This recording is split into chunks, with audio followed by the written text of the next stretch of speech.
ಇವತ್ತಿನ ರೆಸಿಪಿ ಬೆಂಡೆಕಾಯಿ ಪಲ್ಯ. ಇದು ಚಪಾತಿಗೆ, ರೊಟ್ಟಿಗೆ, ಅನ್ನಕ್ಕೂ ಕೂಡ ಕಲ್ಸ್ಕೊಂಡು ತಿನ್ನಕ್ಕೆ ತುಂಬಾ ಚೆನ್ನಾಗಿರುತ್ತೆ. ಮೊದಲನೇದಾಗಿ ಬೆಂಡೆಕಾಯಿನ ತೊಳೆದು, ಒರೆಸಿ, ನಂತರ ಇದನ್ನ ಕಟ್ ಮಾಡಿ ಎಣ್ಣೆನಲ್ಲಿ ಫ್ರೈ ಮಾಡ್ಕೋಬೇಕು. 2-3 ನಿಮಿಷ ಫ್ರೈ ಮಾಡ್ಕೊಂಡ ನಂತರ ಅದನ್ನ ಸಪ್ರೇಟ್ ಆಗಿ ಇಟ್ಕೊಂಡು, ಒಗ್ಗರಣೆಗೆ ಒಂದ್ ಸ್ವಲ್ಪ ಎಣ್ಣೆನಲ್ಲಿ ಜೀರಿಗೆ, ಸಾಸಿವೆ, ಕರ್ಬೇವು ಹಾಕಿ, ನಂತರ 2 ಈರುಳ್ಳಿ ಸಣ್ಣದಾಗಿ ಕಟ್ ಮಾಡಿ ಹಾಕಿ ಫ್ರೈ ಮಾಡ್ಕೋಬೇಕು. ಈರುಳ್ಳಿ ರಾ ಸ್ಮೆಲ್ ಎಲ್ಲ ಹೋಗಿ ಸ್ವಲ್ಪ ಅದು ಕೆಂಪಗಾಗೋವರೆಗೂ ಹುರ್ಕೊಂಡ ನಂತರ ಇದಕ್ಕೆ 2 ಟೊಮೆಟೊ ಕಟ್ ಮಾಡಿ ಹಾಕಿ ಫ್ರೈ ಮಾಡ್ಕೊಳ್ಳೋಣ. ಟೊಮೆಟೊ ಹುರಿಯುವಾಗಲೇ ರುಚಿಗೆ ಬೇಕಾಗುವಷ್ಟು ಉಪ್ಪು, 1/4 ಸ್ಪೂನಷ್ಟು ಅರಿಶಿನ ಹಾಕಿ ಫ್ರೈ ಮಾಡ್ಕೋಬೇಕು.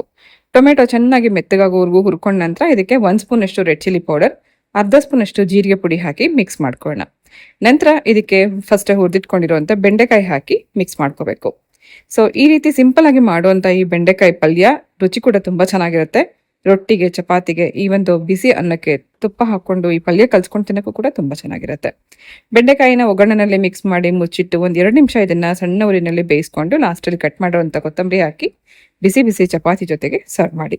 ರೆಸಿಪಿ ಟ್ರೈ ಮಾಡಿ, ಮಾಡಿದ್ಮೇಲೆ ಹೇಗಿತ್ತು ಅಂತ ಕಮೆಂಟಲ್ಲಿ ತಿಳಿಸಿ.